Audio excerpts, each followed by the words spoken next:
Hello students, welcome to our YouTube channel. आज इस video में हम लोग बात करने वाले हैं मैट्रिसेस के बारे में। So let's start with our video. तो मैट्रिक्स के बारे में बात करें, it is a very powerful mathematical tool. ये कई जगह यूज़ किया जाता है, क्वांटम मैकेनिक्स में, फिजिक्स में, इंजीनियरिंग में भी।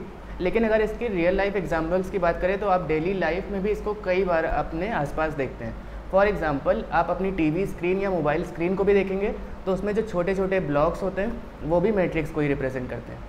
जैसे आप अपनी टीवी को ऑन करेंगे रिमोट से तो एक wide beam of light middle से, बीच एकदम सेंटर से स्प्लिट होती है पूरी स्क्रीन पे, और जहाँ जहाँ पिक्सेल्स के अकॉर्डिंग इमेज के कलर्स पड़ते हैं वैसे आपको एक होलसम वीडियो या होलसम मूवी दिखाई पड़ती है। तो ये भी एक एग्जांपल मैट्रिक्स का ही है। तो बात करें अगर मैट्रिक्स की डेफिनेशन की, तो ये आपने कई बार पढ़ी होगी। It is a rectangular array of m rows and n columns, जिसके अंदर नंबर्स या फिर फंक्शंस को हम लोग पुट करते हैं। इसको अगर रिप्रेजेंटेशन आप देखेंगे तो एक बिग ब्रैकेट रहेगा, उसके अंदर आप नंबर्स या फिर फंक्शंस को लिख सकते हैं। ठीक है, अगर इसकी हम सिमिलैरिटी की बात करें तो ये साइमल्टेनियस लीनियर इक्वेशन से मिलता जुलता है। जैसे एक साइमल्टेनियस इक्वेशन है 3x + 2y = 7 and 4x + 9y = 6। ये एक साइमल्टेनियस इक्वेशन है। इसको हम लोग कैसे सॉल्व करते हैं? सब्स्टिट्यूशन या एलिमिनेशन से x और y निकाल लेते हैं। और अगर इसी को मैट्रिक्स के फॉर्म में हमें रिप्रेजेंट करना हो तो कुछ इस तरह से करेंगे। 3, 2, 4 एंड 9 एक बॉक्स के अंदर आ जाएगा। उसके बगल में x एंड y = के बाद जो भी आपको राइट हैंड साइड में गिवन है 7 एंड 6, तो ये इस तरह से मैट्रिक्स फॉर्म हो जाएगी। अब यहाँ पे x और y निकालना कैसे, उसके बारे में हम लोग आगे बात करेंगे। फिलहाल इसका सिमिलैरिटी अगर देखा जाए तो वो साइमल्टेनियस लीनियर इक्वेशन की जैसे ही है। लेकिन अब आप कहेंगे कि अगर ये साइमल्टेनियस लीनियर इक्वेशन जैसे ही है तो फिर इसकी ज़रूरत ही क्या है? तो आपको पता होगा साइमल्टेनियस इक्वेशंस में हम लोग 2 या 3 वेरिएबल्स से डील करते हैं, लेकिन n नंबर ऑफ एलिमेंट्स आ जाते हैं मैट्रिक्स में। आपकी मैट्रिक्स में कई सारे रोज भी हो सकते हैं, कई सारे कॉलम्स भी हो सकते हैं। वो कितनी भी बड़ी हो सकती है और कितनी भी छोटी हो सकती है। तो इसलिए बड़ी प्रॉब्लम्स को हम लोग डील करते हैं मैट्रिक्स के थ्रू। तो अब बात करेंगे ऑर्डर ऑफ मैट्रिक्स की। अगर एक मैट्रिक्स लिखी हुई है 3, 2, 4 एंड 5, तो आपको इसमें कितने एलिमेंट दिख रहे हैं? 4 एलिमेंट्स। अब यहाँ पे हॉरिजॉन्टल जो लाइन है वो रोज़ हो जाएंगी। तो आप देख पा रहे होंगे 2 रोज़ हैं और 2 कॉलम्स हैं। ऊपर जो वर्टिकल लाइन है वो कॉलम्स हो गई। तो 2 रोज़ और 2 कॉलम है। अगर इसी का ऑर्डर हमें लिखना हो तो रो क्रॉस कॉलम इसका ऑर्डर हो जाएगा, यानी उसी बॉक्स के नीचे आप लिख देंगे 2 × 2। तो चलिए अब बात कर लेते हैं मैट्रिक्स की फॉर्मेशन के बारे में। मान लीजिए एक मैट्रिक्स M है जिसको हम लोग ने डिफाइन कर दिया AIJ से। AIJ का मतलब I यहाँ पे डिनोट कर रहा है रो को और J डिनोट कर रहा है कॉलम को, और ये 2 × 2 मैट्रिक्स है, ये भी हमने बता दिया। अब इसके नंबर ऑफ एलिमेंट्स अगर हम देखें तो वो क्या होंगे? अगर मान लीजिए हमने बोल दिया AIJ = I + J, तो सबसे पहला ब्लॉक जो कि होगा A11, पहली रो और पहला कॉलम, वहाँ पे क्या आ जाएगा? डेफिनेशन के अकॉर्डिंग क्या आ जाएगा? 1 + 1 यानी कि 2 आ जाएगा। इसी तरह first row and second column यानी कि 1, 2 है, इनका एडिशन 3 हो जाएगा, तो यहाँ पे 3 आ जाएगा। इसी तरह नीचे भी 3 आ जाएगा। और फिर आप अगर देखेंगे सेकंड रो और सेकंड कॉलम में तो 2 + 2 यानी कि 4, तो ये कुछ इस तरह से आ जाएगा 2, 3, 3 एंड 4। ये एक मैट्रिक्स आपकी बन गई। इसी तरह से फॉर्मेशन इसका किया जा सकता है। MCQ बेस में इस तरह के काफ़ी क्वेश्चंस आपसे पूछे जाते हैं। तो ये 2 × 2 मैट्रिक्स का हो गया। इसी तरह 2 × 3 या 3 × 2 किसी भी तरह से आप इसको फॉर्म कर सकते हैं। तो अब बात करेंगे एडिशन ऑफ मैट्रिसेस के बारे में। 2 या 2 से ज़्यादा मैट्रिक्स को हम तभी ऐड कर सकते हैं जब सबका ऑर्डर सेम हो। जब दोनों ही मैट्रिक्स, अगर हम 2 लेके चल रहे हैं तो दोनों के ऑर्डर सेम हो। अगर एक मैट्रिक्स 3 × 1 की है जिसमें 3 रोज़ और 1 कॉलम है, तो दूसरी भी 3 × 1 की होनी चाहिए, और उसका एडिशन कुछ इस तरह से आ जाएगा, आपके करस्पॉन्डिंग एलिमेंट्स ऐड हो जाएंगे। इसी तरह सब्ट्रैक्शन में भी वर्क करता है। अब बात करेंगे मल्टीप्लिकेशन के बारे में। यहाँ पे थोड़ा सा डिफरेंट रूल है। अब यहाँ पे स्क्वायर मैट्रिक्स होना चाहिए तब भी यहाँ पे मल्टीप्लिकेशन हो जाएगा। इसके अलावा कुछ और भी कंडीशंस हैं। तो मान लेते हैं एक स्क्वायर मैट्रिक्स है 2 × 2 की, जिसका नाम है A, और इसमें एलिमेंट्स हैं 1, 2, 3 एंड 4। एक और मैट्रिक्स B लेते हैं जिसमें एलिमेंट्स हैं 1, 0, -1 एंड 1। ये दोनों ही 2 × 2 मैट्रिक्स हैं, इनका मल्टीप्लिकेशन किया जा सकता है। इसके अलावा जो कंडीशन है वो यहाँ पे ये है कि number of columns of first matrix should be equal to number of rows of second matrix. तो अगर हम A × B कर रहे हैं तो चेक करेंगे क्या A के नंबर ऑफ कॉलम्स B के नंबर ऑफ रोज के इक्वल है, जो कि यहाँ पे एग्जैक्टली है। तो इस केस में A × B का ऑर्डर क्या हो जाएगा?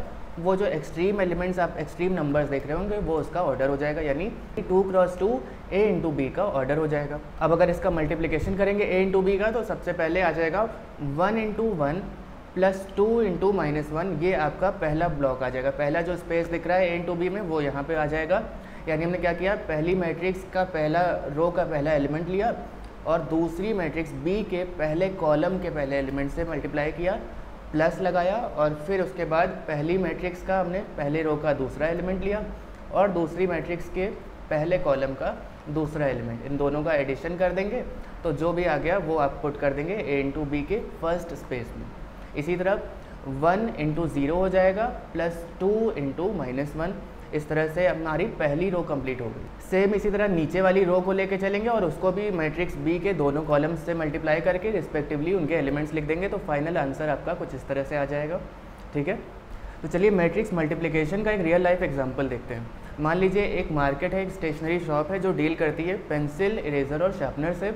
मान लेते हैं उनके पास 10,000 पेंसिल्स हैं, 2,000 इरेज़र्स हैं और 18,000 शार्पनर हैं।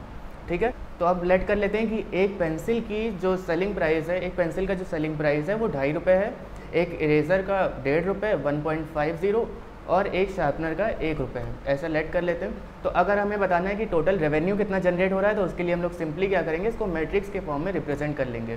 तो आप देख रहे होंगे सबसे पहले आ जाएगा पेंसिल के नंबर ऑफ़ पेंसिल्स कितनी है, फिर नंबर ऑफ़ इरेज़र और फिर नंबर ऑफ़ शार्पनर, और उसके अलावा बगल में एक और मैट्रिक्स बनेगी जिसमें आ जाएंगे उनके selling prices, per unit selling price आ जाएगा।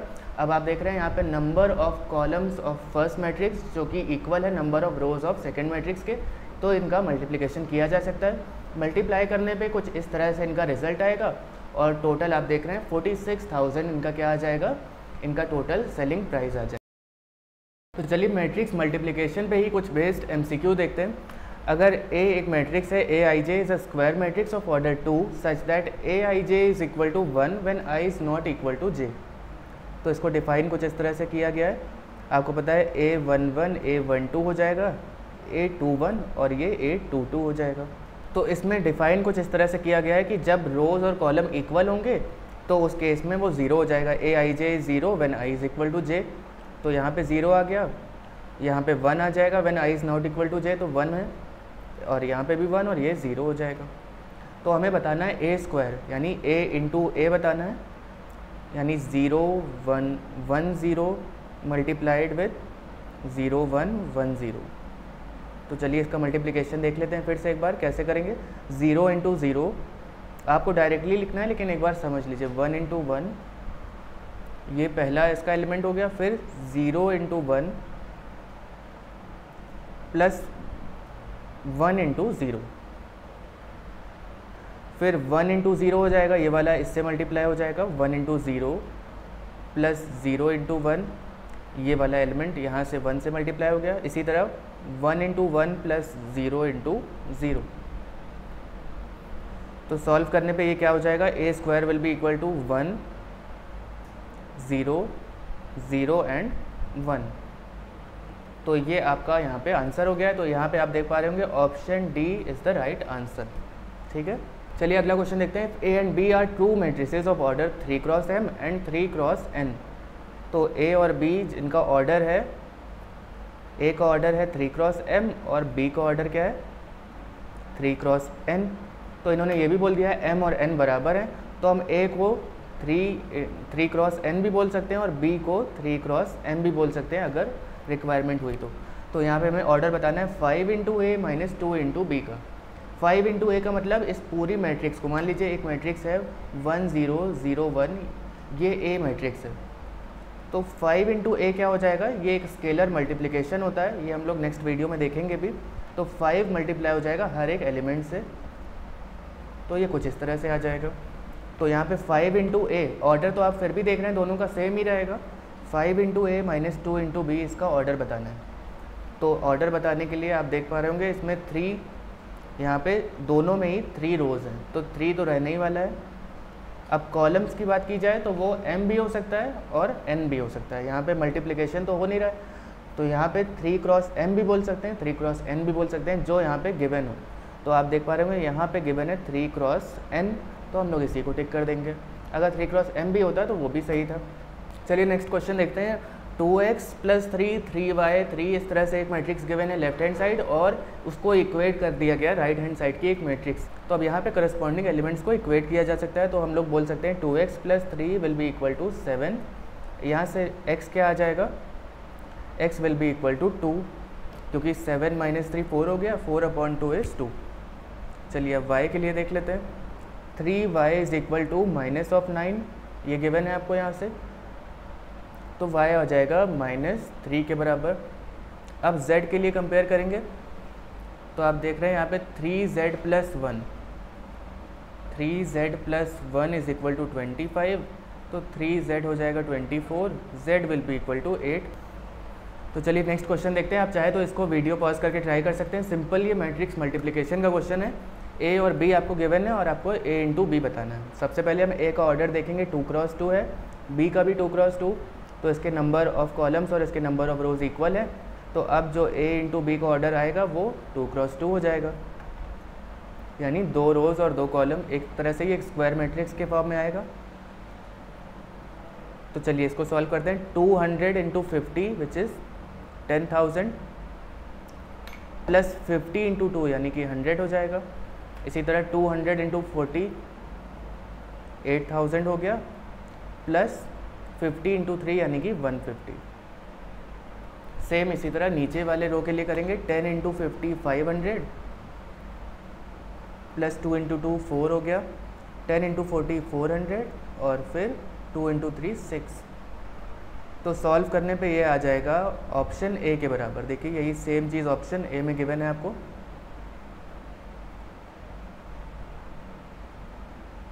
सो here option A is the right answer. चलिए नेक्स्ट वाला देखते हैं। If A is equal to 3 7 -1 0 2 5। सबसे पहले अगर इसके ऑर्डर की बात करी जाए तो यहाँ पे 2 रोज़ और 3 कॉलम, यहाँ पे भी 2 रोज़ एंड 3 कॉलम। तो आपको बताना है कि the sum of 2,2 entries of A and B. 2,2 entry का मतलब क्या हो गया, जो ए है मैट्रिक्स ए है, इसमें जो रो है वो 2 होनी चाहिए और कॉलम जो है वो भी 2 है। तो उस जगह पे एलिमेंट आपको देखना है, यानी second row and second column. ये सेकंड रो है और ये सेकंड कॉलम है, तो यहाँ पे कौन सा एलिमेंट आ जाएगा, 2। तो ये वाला एलिमेंट हो जाएगा 2। इसी तरह अगर हम बी में भी देखेंगे तो सेकंड रो और सेकंड कॉलम का एलिमेंट आ जाएगा -5। तो आपको इनका सम बताना है, तो क्या हो जाएगा, सिंपली इसका सम -3 हो गया। बहुत ही सिंपल क्वेश्चन था, लेकिन आपको समझना पड़ेगा कि क्या पूछा जा रहा है।